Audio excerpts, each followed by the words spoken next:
Presque toutes nos cellules contiennent un ensemble complet de tous nos gènes, le génome.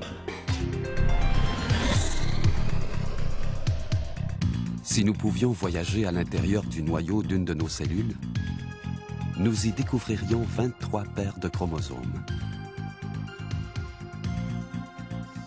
Chaque chromosome est composé d'une longue spirale d'ADN. Si tous les chromosomes étaient déroulés, l'ADN dans une seule de nos cellules formerait un mince fil de près de 2 mètres de long. La double hélice d'ADN contient 4 composants. A va de pair avec T et C avec G. Grâce à son code à 4 lettres, l'ADN contient l'information requise pour fabriquer toutes les parties de notre corps. Chacun de nos milliers de gènes code pour une partie spécifique. L'ARN polymérase transcrit l'information comprise dans les gènes sous la forme d'une molécule de transport, l'ARN messager.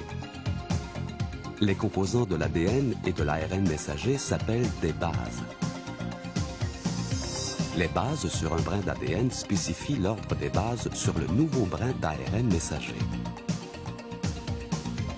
L'ADN reste toujours à l'intérieur du noyau, mais l'ARN messager, lui, quitte le noyau pour se rendre dans le cytoplasme. Là, une machine à fabriquer des protéines, le ribosome, lie l'ARN messager pour créer une protéine précise. Chaque 3 bases de l'ARN messager codent pour un acide aminé. Les protéines sont faites d'acides aminés. L'ARN de transfert aide à traduire le langage de l'ADN et de l'ARN en langage des protéines.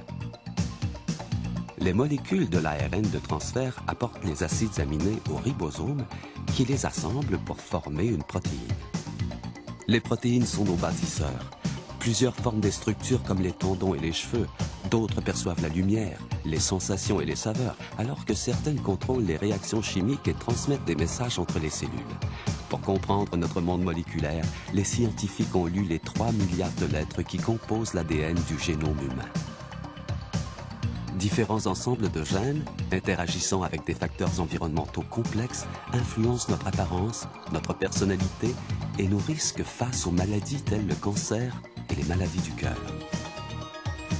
Plus nous comprendrons nos gènes et leur fonctionnement, plus nous serons en mesure de comprendre la complexité et la beauté de la vie.